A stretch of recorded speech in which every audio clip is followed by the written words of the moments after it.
Hello to anybody who may come across this video. First and foremost, I would just like to say thank you for anybody that's watching. But that's about it. So let's just get straight into it. Right now, I understand that I'm on a limited time where I'm not very good at the game, nowhere near pro, and I need to kind of take advantage of this time because I'm not very good, but there will be a time where I am decent, I hope. And at that point, I won't be able to make these videos where I'm not very good and I'm also trying to explain mechanics as someone who's not very good. I think it may be beneficial to some people learning from someone who's not as advanced because that way they have someone that they can kind of relate to, and maybe the things that I say, you guys can also relate to. Um, I I would at least feel that way, in my opinion. So yeah, let's just get to it. So air rolling. I don't think that air rolling is all that difficult of a mechanic. Um, I think it just seems much more difficult just because you have you're changing a whole aspect of the game. Instead of just air rolling like this and going straight, you are adding this whole other kind of dimension of movement.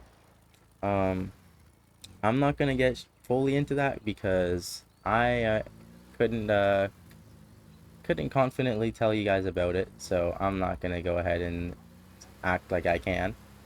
Um, but it is true. You're adding spinning to aerialing. So it's clearly going to be a bit more difficult.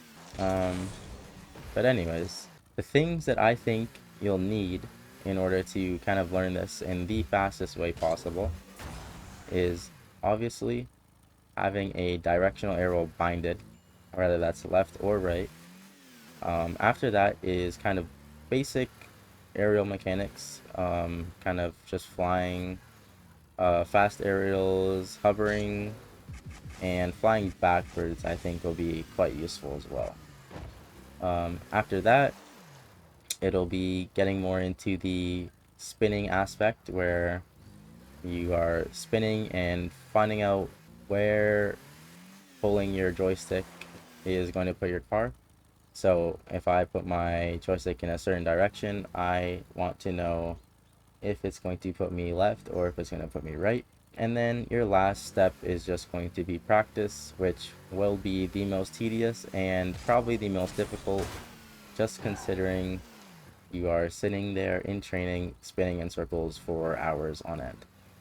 Um, but anyways, let's get into the first step, which will be binding an arrow left or right. Now, if you're debating on if you want arrow left or right, the easiest way, in my opinion, for you to choose is whichever way you flip more comfortably is the arrow you're going to want. So if you say, if you do kickoffs and you flip to the left every time, you're going to want arrow left. If you do kickoffs and you flip right all the time, you're going to want arrow right. Um, if you watch your gameplay and you see that you flip more to one side, that is the side you are going to want arrow on. Another way you can kind of choose is if you've learned air dribbles or any kind of shots off of the wall, whichever wall you're more comfortable going off of. So, say I'm going for an aerial shot, or an aerial shot, and I come off the left wall, I'm much more comfortable. So I would go off arrow left. Um, Coming off the right wall, I'm a little bit more uncomfortable, so I would obviously go with arrow left. If you're more comfortable on the right wall, go with right. It is personal preference, really. There's not one that's better than the other. Just kind of go with what is easier for you. Um, Now, binding it to your controller, this may be difficult depending on how you play. but I have my arrow left on square and my arrow right on circle. I don't use my arrow right really unless I'm going for like an air roll shot. So if I'm like turning my car this way and then I'm going to hit the ball like that, that's really the only time I use the air roll right. Um, it is better that I have it binded just because it makes it more simple. But you definitely don't need both binded. I would even recommend only having one just to kind of get used to it. But yeah, my binds, I can just go through them here pretty slowly. My boost is on R1. My power side is L1. My air roll, my free air roll, is L1. Um, and the other things I changed was my air roll. And I think that is it. That's the only thing different. I changed it so my boost on R1, my power side is on L1, my air roll is on L1, and then my arrow left is on square and arrow right is on circle.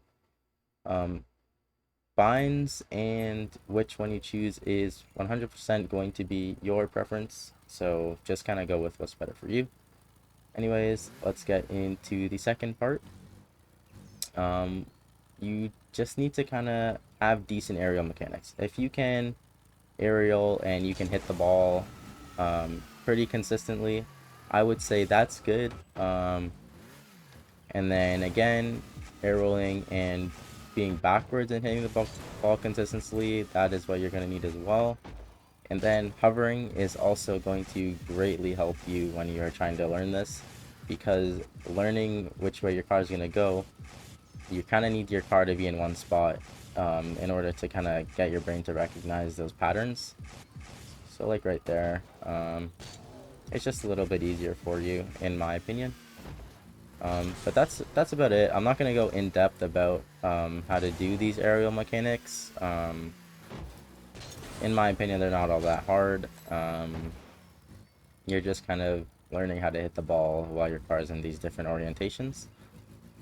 Um, but now for the kind of important part, or the part that everyone wants to know, is how to kind of turn your car in the right direction while spinning in the air. All right, very quickly, something I forgot to add in the video. This is a very useful chart. If you just look up a directional arrow chart, I'll try to put a link in the description. Um, but this arrow chart can be very useful just to kind of make everything make a little bit more sense. It's just a chart saying what each movement will do. So right here, this is what I was talking about. Pulling down to the right while your car is right side up while using arrow left will turn you left, and then when your car is upside down, it will turn you right. I wouldn't worry too much about the up and down until you have the direction down. The being able to move in the right direction is the most important part.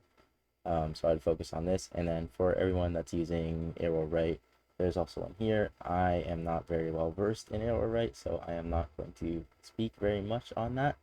But yeah, that's all I want to say. Um, so for me as an arrow left user, I will be teaching more of a down to the right movement on your left joystick, just because it having one movement is going to make it much easier because you're only learning one thing instead of adding maybe up to the right or like in the middle or any other thing. I think just learning one of the movements is going to be the easiest way to get it comfortable. um so let's just get straight into that. So here's where we're going to first implement the hovering I was talking about. Right here, while I'm hovering, and I'm using arrow left, by the way, while I'm hovering, I'm gonna push arrow left and I'm gonna go down to the right on my controller and my car will turn left. And there you go, quick example. And this will happen every single time. Getting used to that happening is probably going to be the most important part of this whole process. You need to know what your car is going to do when you put in an input. So getting your brain used to the fact that, okay, when I'm straight up like this and I pull down to the right while I'm using my arrow left, it's going to turn my car left. That is an extremely important part of learning the whole process because you are getting your brain used to that pattern. Um, and then, um, same thing, if you are backwards and you pull down to the right, my car is going to turn right, just like that. Um, and these are very subtle changes.